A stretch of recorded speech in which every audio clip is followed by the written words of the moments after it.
اگر اپنی قرآن کی آیات کھول کے دیکھیں، یہ سورہ مدثر کی آیات ہیں جس میں اللہ رب العزت فرما رہے ہیں کہ کل جب پوچھیں گے ما سلککم فی سقر، تم اس جگہ پہ کیسے پہنچ گئے ہو؟ اتنے دردناک مناظر میں تم نے کس طرح یہ قبول کیا؟ اتنے دردناک جگہ پہ تم نے آنا کس طرح قبول کر لیا؟ تم اتنے گھاٹے میں کیوں چلے گئے؟ تو قالوا ما سلککم فی سقر، تو اس کے آگے وہ یہ کہہ رہے ہیں قالوا لم نک من المصلین، ہم نماز نہیں پڑھتے تھے، ہم نماز نہیں پڑھتے تھے۔ آگے کیا ہے؟ وَلَمْ نَكُ نُطْعِمُ الْمِسْكِينَ، ہمارا دوسرا جرم بھی سنتے جاؤ، ہم غریب لوگوں کو کھانا نہیں کھلاتے تھے، ہم سے کوئی مانگنے آ جاتا تھا ہم انہیں دبکے دیتے تھے، ہم انہیں آنکھیں دکھاتے تھے، ہم ان کو گالیاں دیتے تھے، ہمارا یہ دوسرا جرم ہے۔ اللہ کے نبی علیہ السلام نے فرمایا، حضور علیہ السلام نے فرمایا کہ قیامت کے دن بہت سے لوگ قبروں سے نکالے جائیں گے، بہت سے لوگ قبروں سے نکالے جائیں گے، آدم علیہ السلام سے لے کر قیامت کا آخری انسان، جب سور پھونکا جائے گا سب مر جائیں گے۔ فرمایا پھر اس کے بعد یہ اٹھائے جائیں گے، فرمایا جب وہ اٹھائے جائیں گے اس وقت جانور نہیں اٹھائے جائیں گے، جانور مٹی سے مٹی کر دیے جائیں گے، لیکن کچھ لوگ ایسے ہوں گے جن کے جسم انسانوں جیسے ہوں گے اور ان کے سر خنزیروں جیسے ہوں گے، سور کی طرح ان کے سر ہوں گے۔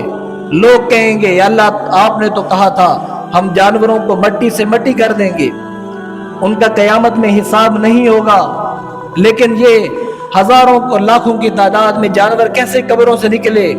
تو اعلان کیا جائے گا یہ جانور نہیں ہے، یہ جانور نہیں ہے، لیکن یہ بے نمازی ہیں، یہ بے نمازی ہیں جنہوں نے اللہ کے حکم کا انکار کیا، اللہ کے حکموں کو مذاق سمجھا۔ اللہ کے نبی علیہ السلام نے پوری زندگی میں حضور علیہ السلام نے کبھی کسی بے نمازی کا جنازہ نہیں پڑھایا۔ جناب صدیق اکبر نے پوری زندگی میں کبھی کسی بے نمازی کا جنازہ نہیں پڑھایا۔ جناب فاروق اعظم نے پوری زندگی میں کبھی کسی بے نمازی کا جنازہ نہیں پڑھایا۔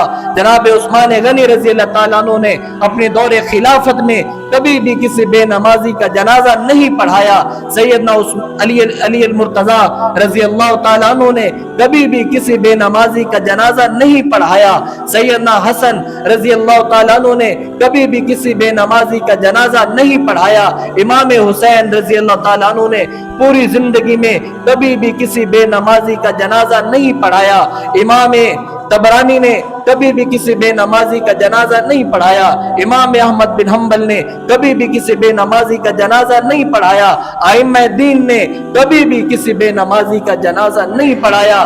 لوگ ساری زندگی اللہ کا انکار کرتے ہیں، اللہ کے حکموں کو توڑ کر زندگی گزارتے ہیں، اور نہ عورت کو پرواہ ہے، نہ بچے کو پرواہ ہے، نہ باپ کو پرواہ ہے، نہ اولاد کو پرواہ ہے کہ ہم کتنے بڑے اللہ کے حکم کے باغی ہو چکے ہیں، کتنے اللہ کے بڑے اللہ کے حکم کو ہم توڑ رہے ہیں۔ اس بات کو لوگ سمجھتے ہی کچھ نہیں ہیں، کہتے ہیں جی نماز نہیں پڑھی جاندی، نماز نہیں پڑھی جاندی۔ او بھائی کسی صورت میں معافی نہیں ہے، کسی صورت میں معافی نہیں ہے۔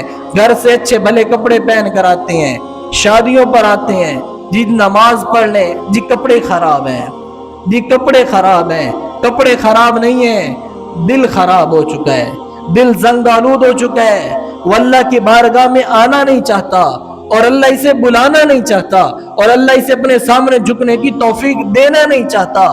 ناراضگی کچھ ایسی ہے، ناراضگی کچھ ایسی ہے کہ میں نہیں جاتا، تو ہوتا کون ہے نہ جانے والا، تجھے بلایا نہیں جاتا، تجھے اپنے سامنے جھکنے کی توفیق دی نہیں جاتی۔ تو میرے عزیزوں، نماز اللہ کا سب سے بڑا حکم ہے۔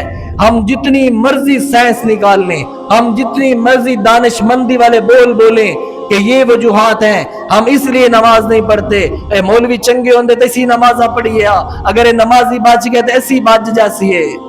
یہ مذاق کسی اور سے جا کر کرو، محمد کی شریعت سے یہ مذاق نہیں چلے گا، اللہ کی شریعت سے یہ مذاق نہیں چلے گا۔